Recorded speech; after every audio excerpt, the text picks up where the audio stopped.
भगवान विष्णु अगर छल से भी आज मुझे मेरा सब कुछ मांग ले, त्रैलोकी का राज भी अगर मांगने आए तो इससे बड़ा सौभाग्य क्या होगा। इतने भाव से भगवान ने क्या कहा कि 8वें मनु के मनवंतर में तुम्हें भी इंद्रपद मिलेगा।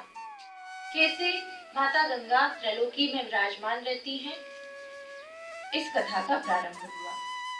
जब भगवान विष्णु का वामन अवतार होता है तो राजा बलि के 3 पग भूमि मांगने से, और पहला पग जब ब्रह्मलोक तक भगवान विष्णु का पहुंचता है तब माता गंगा तभी वामन अवतार के रूप में जो भगवान विष्णु है उनके चरण कमल में विराजमान हो जाती है। वामन अवतार भी पूरा हो जाता है, परंतु माता वामन अवतार के बाद भगवान विष्णु के चरण कमलों में विराजमान रहते रहते कहाँ पहुंच जाती है? वैकुंठ। अब माता कहाँ से? वैकुंठ से ही गई, ब्रह्मा जी के कमंडलू में गई, और ब्रह्मा जी के कमंडलू से जो विष्णु जी का द्रव्य रूप है, जो माता गंगा का रूप है, वही फिर से वैकुंठ तक पहुंचता है। अब माता वहीं पे विद्यमान है। आगे कथा विस्तार होती है। ब्रह्मा जी द्वारा भगवती गंगा की प्रार्थना करी गई है और गंगा द्वारा पुनः तीनों लोकों में आने का आश्वासन दिया गया।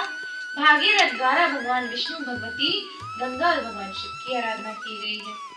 तो महादेव जी कहते हैं, देव वंदित पितामह ब्रह्मा ने भगवती गंगा को भगवान विष्णु के चरण कमल में स्थित जानकर अपने कमंडलों को जल विहीन देखकर कुछ क्षण के लिए मन में विचार कि ये द्रव्यमयी गंगा तीनों लोकों में अब दुर्लभ हो गई है। अभी कहाँ थी? ब्रह्मा जी के कमंडलों में थी। अब जैसे ही माता श्री विष्णु के चरण कमल में पहुंचती है और अपने कमंडलों को ब्रह्मा जी जल विहीन देखते हैं तो उनकी माया को जानकर ब्रह्मा जी क्या सोचने लगते हैं कि अब तो माता बड़ी दुर्लभ हो गई है और मेरे कमंडलों में स्थित ये गंगा भगवान विष्णु के चरण कमल को प्राप्त करके अत्यंत पुण्यमयी और धन्य भी हो गई और वहीं पर स्थिर हो गई।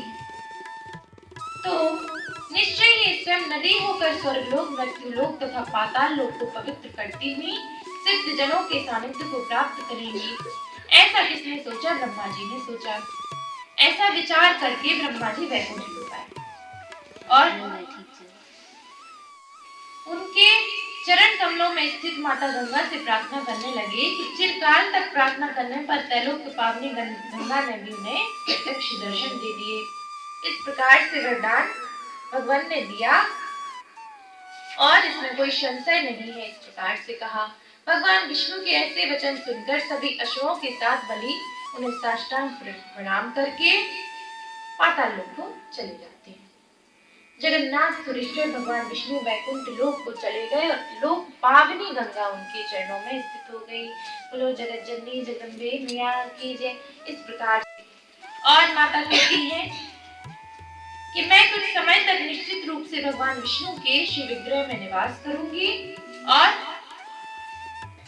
भगवान विष्णु के चरण कमल से निकलकर फिर द्रव्यमयी होकर तीनों लोगों को पावन करूंगी और अमित तेजस्वी राजा भागीरथ के द्वारा स्तुति करने पर भागीरथी के नाम से विख्यात होकर मैं पृथ्वी लोक में आऊंगी तथा उनके संपूर्ण पूर्वजों का उद्धार कर और सिद्ध जनों के सानिध्य को प्राप्त करके उपरांत त्रैलोकी की रक्षा के लिए पाताल लोक में प्रवेश करूंगी। बोलो पतित पावनी मां गंगा की जय।